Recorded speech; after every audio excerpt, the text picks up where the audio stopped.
My name is Daryl. My name is Robert. And we've seen the Basketball Diaries. If you think this movie is about basketball, you couldn't be further from the truth. Leo stars as Jim, an average Catholic school student with aspirations for the NBA. But like many 16-year-olds, there's a path littered with bad decisions. Paddled by priests, seduced by white devils, panhandled by closeted gym teachers, friends with someone from Boston, and a love of heroin so deep, one will ask, what is gender? Welcome to the Ace Jam.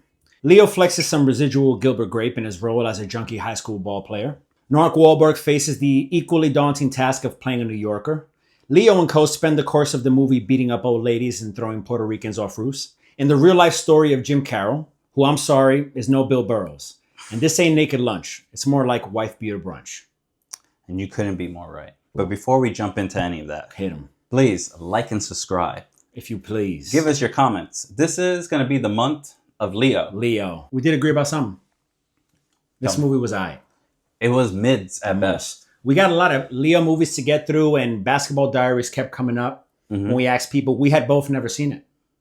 Yeah, for sure. One of his earliest roles. This has never been suggested or considered or anything. In your life by anybody? By anybody. I thought this movie was really about basketball. I'm not even joking. Yeah, there was a little less basketball than I was anticipating. I didn't think there was going to be heroin involved at all. And then all of a sudden... Yeah, I knew about it. I knew about that these guys played heroin addicts or something like that. And I guess they played basketball. But to be honest with you, you don't want to hear something like that and reduce a movie to that. But that's all this movie was about. It was just a little basketball. And not even the best heroin movie. Not the best heroin movie. Leo couldn't help this movie. His performance was fantastic. Yeah, he 20 years old, maybe 19 when 20, he did this? 19 or 20, which is crazy. There's a phenomenon of that. What were you doing at 19? Not this. Not this. Not pretending to do heroin. No, or doing it or nothing. Not even drinking or getting high, none of that stuff. A lot of actors playing high school students in the 90s. Actors who like aged out Yeah. of being able to actually do that age bracket. Yeah, Michael Imperioli plays a teenager in this movie who's dying from leukemia, and he looks a little, just for some reason looks a little older. He looks like Zordon. Yeah, I guess they got away with it because he's dying of like leukemia. Right. So it's just like he looks like shit. So I guess Right. this 16-year-old could be played by this guy who's like, what, 33? He's probably not that Maybe old, that's- but he looks that old. This is pre-Sopranos, post-Goodfellas. A lot of Sopranos actors in this movie. We got Lorraine Bracco. We got Big Pussy in this movie. And another Michael was in this movie that came out of nowhere. Who? Rappaport? Rappaport. He was like a skinhead? What was he doing? I think he was a skinhead. I would guess this was him being like, I'll be the enemy, like. And now he truly is type the stuff. enemy of Brooklyn. Yeah. Anti-Brooklyn. Really funny stuff. We had a couple questions came to mind as we were watching this that we felt like asking each other. I don't know. You want to ask one first? What you got? The first one that comes up is not the one that I want to ask first. So I'm not going to ask. I'm going to ask the other question. Oh, go ahead. A little excitement now. So just to give you a little context of why I'm asking this question. In the movie, as we were just saying, his homie was dying of leukemia. And he ends up taking his homie, Jim, Leo's character, he ends up taking his homie to a porn shop? This is the cusp of when there was like peep shows, and you would just take... He took him to like a porn store peep show. Yeah. Behind the mirror, all that. Right. And that's what he decided to do for his friend. He was pretty bummed out. So the question is like, if you had a dying friend, where are you taking them? Are you going to bum them out at a peep show? Yeah, these guys are like actually 16 years old. So yeah, they're in high school. And they have all the access that like young white kids do in the city in like early 90s, late 80s or whatever this was. Mm-hmm. Leo just takes his homie, Michael Imperioli, leukemia stricken, to this peep show. Because he thinks it's a good idea, like that his homie's going to really want to see some, like a naked woman before he goes out. But it really just bums him out. It makes him quite sad. So where would I take, I don't know. But I guess if we're teenagers, I would think some shit like that too. Something similar to that. Maybe a strip club, something really boring. Or maybe I'm like, no. I get you a couple porno mags and we go to Dallas BBQ. Simple as that. You know what I mean? You don't have to read, and I don't recommend you do read them in the restaurant. But you get both things at once. I think someone was just You're gonna take your friend to Dallas BBQ. My friend. They're gonna die on the spot. Wait, are you claiming the restaurant's gonna kill them? Get the staff. The staff is gonna see one look at this. I don't like it. Listen, Dallas BBQ follows me, and I'm very thankful for that. I'm not even kidding. Let's keep that going. Yeah, Dallas BBQ. And also follow, please, Dallas BBQ. If you're listening, follow the page. I'm plugging you after this. Spoiler alert. Instead of Dare, we're just gonna plug BBQ. Yeah. We're just gonna go a different route. We're filming an episode. We're manifesting it over there. I think I've said this before, and I don't know why it's my go-to place, but it's the place where I heard Michael Jackson died, in the boardwalk of Coney Island. I'm taking my dead friend there. Because maybe we'll hear somebody else died there. Your book is going to be hilarious to read in however many years. When one of us or you write it, how you keep... It's going to be 4 different chapters about that same Michael Jackson shit. Mm-hmm. It's going to be with different people. It's going to be at different spots of the boardwalk. Because Michael Jackson did have impersonators. So you're saying it's going to be those guys? No, it's just going to be my memory of the event through the ages and how it diminishes and changes. Copy that. All that. Whatever. Speaking of deities and gods... I'm so mad about the BBQs thing. We'll continue. No, yeah, we'll get back to that. Trust me. We're watching this movie, and the homie who plays Winston, and I swear we'll find his name in a moment. I just don't want to look it up right now. Winston from Ghostbusters. Funny, I just saw the Ghostbusters car today. Plays this older dude who's in the basketball court. Leo's there. And they like strike a friendship, which is totally platonic, super cool, nothing weird with that one. There's other weird ones. Yeah. I mean, he helps Leo out with his heroin addiction and shit. But he always finds him in a crucial moment. It's not weird because we're talking like, he's almost like one of those Native American kind of like entities that is like a beneficial spirit, you know? He's from the streets. He's a street deity. And he's a street guru. He's like, right. I think every troubled high school student or maybe even middle school student, right? If they're on the streets, they have a street guru. Right. And whether they're creepy or not, but that's the difference. On the luck. That's but this guy was not creepy. It was more of a pagan thing, right? The homie's in Catholic school and the priest beats him with this is like the late 80s. He's still beating him with a fucking... It's kind of like the opening scene, isn't it? Where he's getting like paddled in front of the whole class. Right. And of course he basically tells him to eat shit, which is fantastic. Well, what else would you do? Yeah, he gets himself more spankings the next day. We'll talk about my experiences in Catholic school in the second half. Did you ever get hit? Tune in. Coming soon. Find out if I was abused. Give me some, I was thinking about other, I don't know, like I said, like spirits or whatever that like... yeah, it's just you would encounter in the street, like a handball god. We were talking about the handball gods. Okay, there's a street guru in most horror films. And we just saw this street guru in Terrifier. The crazy, weird, old person that you don't really tell if they're all there. Right. But they have some type of knowledge of like what's happening for no reason. Right, yeah. Are they good? Are they bad? Are they good or are they bad? Are they benign, you know? It's kind of like Zeus. You know how like Zeus would just be like a homeless person? Yeah. Or just like some like random a day or something dude like that, yeah. And just like watch people? You get well, that I like vibe. the idea, like, you know, like in Japan, there's like a god for everything or aspect or place or something like that. I was thinking more like that, you know? Oscar the Grouch is definitely a I couldn't have in a billion years predicted you were going to say those words. You don't think Oscar the Grouch is a street guru, street theater for like, what are you talking about? Giving him a lot of credit, bro. Are you serious? Why are you talking a lot of credit? First of all, obviously, we're talking supernatural or whatever. The Count is the guy. But he's not a street guru. He's of the night. You tell. When do the streets run? Mostly at night. Dude. When did this movie run? Mostly at night. But to think the Count is like a guru, like a good thing. Now I gotta ask you. Okay, go ahead. Do you think the Grouch, Oscar the Grouch, can take the Count? Oh, now we're having them fight against each other? Yeah. Why do deities fight against each other? What is this? You're adding new elements to this argument. It happens all the time. Ever heard of a little thing called Ragnarok? Okay, you got it. You got it with the Norse. So do I think the Count can take Oscar? Just a question. Hypothetical. I think if I was going to give Oscar like abilities, so you're giving the Count vampire abilities, right? I'm not giving them. Jim Henson did it. If you're saying this guy's out of control. Let me just. He'll be like Hydra Man or like Sandman. Or like one Oscar, you mean? Yeah, but like he with manipulates trash. garbage. He's a lot of garbage. He's a lot of trash. That might take him. I will give you this. We're in a city. In his environment. It'd be a lot of daytime. Lose is in a city. It'd be a lot of daytime in Sesame Street. Trash is everywhere. Yeah. You might got something. You might got something. I have it. All right, my bad. I'll take it back. What about you? Give me a street deity. Give me... You said handball. The handball gods, we used to play a lot of handball, and when we would just be like, oh, today the handball gods are with you, or, you know, you were in their favor, whatever. Nothing good at all. Just help you in handball one day, or not. I had like actual like handball like deities. Like in middle school, I used to I went to 51s and they let us out for lunch, right? Same.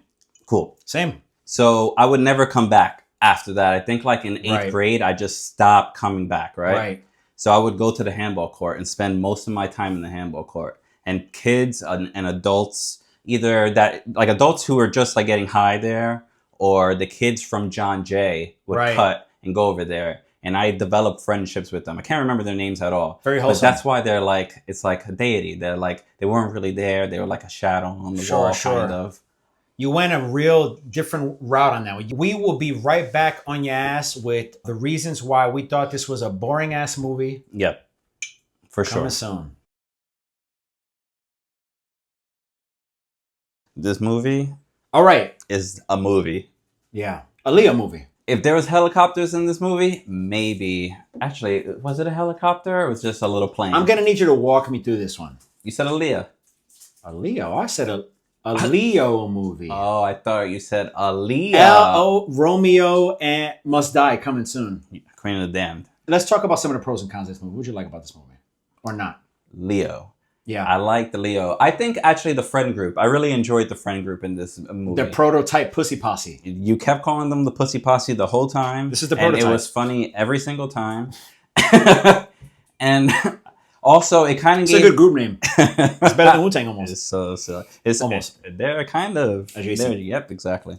I enjoyed like the chemistry that they had. It was interesting that we ended up seeing a video of Leo being interviewed and him being asked, "Oh, are you okay with Mark Wahlberg being in this movie?" Right. Like it was like very strange. Like I assumed his answer would be super positive just for the sake of PR, but he was like, "Oh yeah." He was like, I was surprised. His answer was like, I can't believe he was good, which is great. But it was given kind of that like, who knows? He was a rapper, Funky Bunch, like a minute ago. He blinded an Asian dude like 2 weeks ago. Anywho, Mark Wahlberg? Yeah, that's a real. You knew about that. That he blinded some man? Yeah, you knew about that. All I know about the burgers. But not to besmirch the guy who we've also seen 2 movies in a row of. We could low-key do a Mark Wahlberg marathon at the same time as our Leo marathon. We can. Because last week we saw Boogie Nights. There's another movie that they're in together, so we could do that. The party. Yeah, we could just go, like, next one. It's exciting to do this movie. Should we say we were going to take a little break and just do some freestyle movies, but we in the thick of it. Now, they're still good. This is what Vietnam vets call this shit. Now, Leo should have got an Oscar for this movie. I don't understand. Maybe. This boy was crying. I said it in the intro a little bit, but... He was doing drug behavior... Very would allegedly research. Never have done those drugs. Yeah. I believe him too. I think that would have derailed his whole life. Yeah, if he was doing heroin, there was at that age, it would have ended him. I was saying it a little bit as a joke in the intro, but he was given a little extra Gilbert Grape. There was a lot of where the voice. But you got to use your tools, bro. No, there was a lot of scenes when the voice came out, and you were just like, "Wait a second." The spit. The heroin was getting to him. It was slowing things down a lot. Speaking of, he actually did look like a physical type of a heroin addict. He was so skinny that he was the only actor in this movie, in my opinion, who looked like a convincing high school student. Yeah, for sure. Right? Mark Wahlberg was this big. He was this big. More jacked than he is right now in this moment. 16 years old, being that yoked. Yeah, he wasn't actually 16. That's the funny thing we were talking about, is that you usually will get an actor to play older. Rather to play younger who is older. Mm-hmm. But it's funny because he's like jacked like an adult. Like, you know what I mean? Like, and angry. He was his character was so angry in this film. I love that he had to play a dude from New York because, he's from Boston. And I know that probably fucking hurt a little bit. The accent kept coming out where I was just like... Yeah. Just shout out to Lorraine Bracco. Shout out to The Sopranos. Shout out to Big Pussy in this movie. Michael Imperioli was in this movie. I'm guessing the casting agent was in common with The Sopranos or something like that. There was a lot of because a lot of these guys ended up in that, and I love The Sopranos. I'll get into that in a later, maybe short clip or something like that. But shout out to those guys. How did you feel about the like undertone, like weird sexual tone that was happening throughout the whole film? Say more. It began with him being spanked. His teacher came on to him multiple times. And then it eventually came to the point where we were asking ourselves, how much heroin do you have to do before you suck dick? Interesting. Before you get to that point where you're just like, let's go. I think the reason we were thinking that is because, so two things. Yes, there's some sexual things going on here because I think he's a teenager and I think he's discovering a lot of the shit. He definitely has sex for the first time in this movie. And I think the writer is maybe relating that to how sex feels, you know what I mean? And those two things happening at the same time for this kid. Okay. But also the idea of like how destructive heroin is you see a million heroin movies and we could think about some of them that are like better or worse, but they're gripping because it is really terrifying to think about yourself succumbing to that. That's why part of why The Wire is so good too. You see a person in a position you'd be like, I will never ever be there. I will never be there. And and somehow you get there. And it really just ruins their life. This kid is 16. The movie span maybe is like a year, the span of this movie. Yeah, I think it's a year where the whole downfall turns his whole shit topsy-turvy, dude. He just says yes to everything. Yeah. Basically, that comes towards him. It makes sense. It just goes down, down, down. He was like trying to be an official like basketball player and was good at it. Right. And he had like a group of kids around him that were also like attempting to do the same thing. Absolutely. And they all went down this horrible path. Very sad. All went to jail? I think most of them went to jail. Yeah, we don't know what happened with the homie who was just kind of disappointed with them. Kind of the voice of morality. Yeah, he didn't go to jail. But all the other ones ended up going to jail. The other one, he ended up killing a Puerto Rican. Yeah, threw a guy off the roof. You hate to see it. It happens. You hate to see it. Any other, we were saying we've seen this kind of plot line before, like heroin ruining a person's life in a really miserable way. What are the ones that come to mind where like they kind of handle this kind of thing a little better, maybe sets in a little more real to you? For me, my favorite, I guess I don't have enough heroin movies to say that. But the favorite one that I've seen, I love SLC Punk. We still haven't seen that one. I haven't seen that one. Enjoyed that film so much. And I think the Shaggy. pacing is way better. I think this movie's relying, I think it relied heavily on like Leo since he was the main character. He had like full monologues. And that movie's not so much relying on that. And I think the message of it being a like cautionary tale, it like hits home more with that movie. That was what I think this movie failed at and why I think it's bad. That it's a cautionary keeping kids tale. from doing it? It's a cautionary tale, but it doesn't like deliver that message. The ending sucks. It's very sloppy. Let me jump in there because there's actually, to that point about it not delivering that message, this movie is about a real person who lived these events and wrote a book about it. Based on a novel. And he chose... Same name, I think. He chose to be in the movie as some dude who... He did choose to be in the movie. Leo is playing his characters. He kind of comes in and gives him this story of like how terrible his life is as a heroin addict. For sure. In a like abandoned building with like, what are they, in front of a fire? In like the apocalypse, I was saying like it seems like the junkie perspective is like always like apocalypse always, dude. Every single time.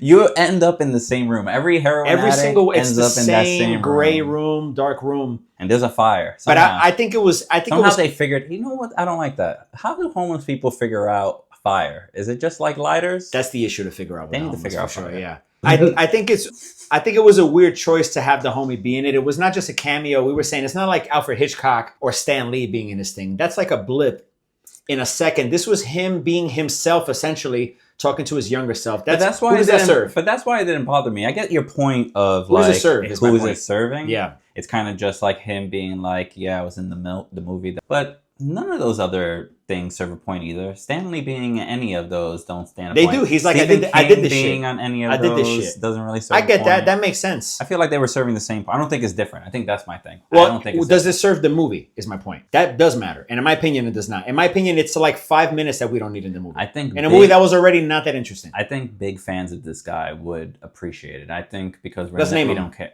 I don't know. Yo, dude, he had 4 books by 22? He was kind of stunned. He was prolific at very short. This is 1 year of his life, right? And he wrote this book as he was experiencing it. Leo's character plays a young him, chronicling all these things. We should have looked that up if it was actually like just a year. We only did, yeah. No, but it was a year and a half because he went to Rikers for like 6 months. Yeah. Dude, that Juliette sucks. Lewis was also in this movie. She was awesome. Yeah, dude. She had a character arc that we didn't get to see. Yeah. Where she was like a prostitute. She was like, $15, I'll give you whatever you want. You see it in the briefest window. And then it comes back around where Leo's like asking her for drugs. Right. And she's just like, fuck you, dude. Right. Or for money for drugs. And she's just like, yeah, I'll give you a couple coins. And throws it on the ground. Very rude. Not the greatest outfit. The outfit was whatever. Not at all. Not at all. Riders on the Storm is in this movie. Every time the Riders on the Storm by the Doors plays, you know somebody's on heroin or they're tripping on acid. But it hit though. It always, maybe because I love that song so much, but it also hit when the homie was doing a lot of drugs and kind of feeling woozy or whatever. But that's probably the only song that you liked, because I think you didn't like the soundtrack of this film at all. Perfect It was just segue. had that one, just the go-to heroin song. Bad music, like stock guitar, early 90s. Guitar shit that's like in a scene that's supposed to create a little bit of like sexy suspense or some weird shit. Mm-hmm. Some maybe softcore porn kind of music too, where you're just like... But that's what I feel like I was getting, like the undertones of like sexuality throughout this whole film. Mm-hmm. Because I think it's there. I think it's also like they're talking about like the Catholic Church, because he's like a Catholic kid. There's inherent sex, yeah. His illicit sex stuff. He's getting like disciplined in like a weird sexual way. He's getting groomed by his basketball coach. He's getting groomed by his, and then he gets to the point, and like you see, and I think they do make a point of like it's saying like he would never go this far, and then we see his character get to. That's what I was saying. Yeah. Where like, all right, and that's when you were proposing the bottom. question of how far you would go in heroin. I'm like, I think there's no way to know until you do it, because I think these motherfuckers would never even see themselves doing heroin to begin with. Yeah. They were like kids too, so it was like not even for a good reason. It was just like because they were bored, right? And that's not a great reason. No, but that's just like it's not the greatest reason, but it's also I think the most common reason. It's a realistic, 100%. The ending sucked. We said that too. We agreed. It just kind of tapers off. The endings. It's the only scene that I've ever seen of this film before I seen it today. Scene is I've seen footage. We'll do something with that. I can't believe we haven't thought about that. Is the clip of him talking to his mom through the door. I've only seen that on Instagram. The sad shining. Yeah, the sad. Shuts up. Yeah.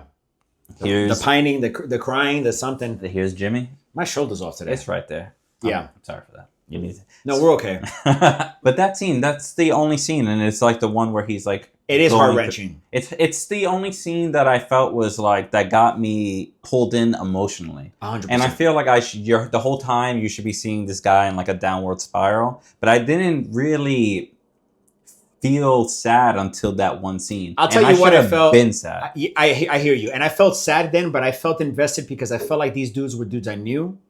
Yeah. And even if the specifics of what they're doing to fuck around is not what I would have done or the homies would have done, the general spirit of rebellion and being a teenager and doing the dumb shit is immediately relatable. I think even Mark Wahlberg, being from Boston, did a good job of just playing that dude, you know. Leo too. I mean, you know, it was, so that part was kind of fun. And you did make the point of like saying that these guys were young. Yeah. Like young and on drugs and drunk. Yeah. And we didn't really experience that. Never in this capacity, bro. 15, This shit is 15, 16 years old. I mean, these guys were masking up, beating up old ladies for some smack. Yo, I mean, that's some 70s shit. They did beat up. They did. Yeah. Never mind. Oh, Lord.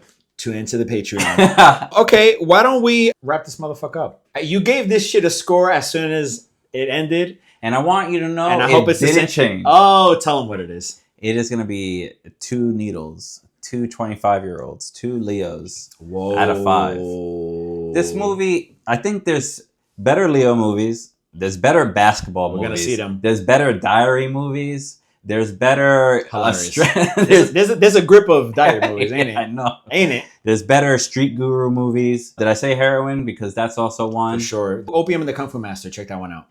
There's better movies. And I think the only reason that you would want to watch this movie is to see Leo's performance. Agreed. And that's not a good enough reason to watch any film. Yeah.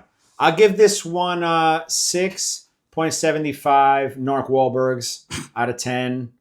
Now I'm going to give it a 6 out of 10. You're going to give it a 6? Because I think it was shot well. I think it was fun. It was cool, like, fun angles moments. that they were doing. Good looking movie as far as cinematography as well. Well acted. Mark Wahlberg also did his goddamn thing. He was just yoked. Yoked. That's what he Yoked, did. He yeah. just did yoked. Nah, but it was good. Even when he was heroined up, he also did a decent job. Better of just being haircut somebody than else. Boogie Nights. He had a Julius Caesar going on. He had a dark Caesar. He had that Ajax. I'm giving it a solid 6. It was not a great movie, though, otherwise. The plot didn't go along that well. It was not that interesting. But you would want to see it for Leo, for Lorraine Bracco, for Mark Wahlberg. It's plug time, guys. And because of the movie and the circumstances, we're going to plug DARE. DARE is a substance abuse prevention and educational system. This year, millions of school children around the world will benefit from DARE, drug abuse resistance education, the highly acclaimed program that gives kids the skills they need to avoid involvement in drugs, gangs, and violence. So please go to dare.org and donate whatever you can. Absolutely. I am going to, on the heels of that, plug the Fuck Heroin Foundation. This is a random Facebook page that I found. It has about 586,000 followers and 24 people following. Please make it 25. Don't tell us we don't do our own research. I cannot promise that they are not wildly political in some way that does not align with our views. We don't do our own research. Right. Anyway, this is the second of our entries in the Leo November marathon we're doing. We're having a lot of fun. We can't wait to tell you the next marathons we got going. 11/11, make a wish. Good night, y'all.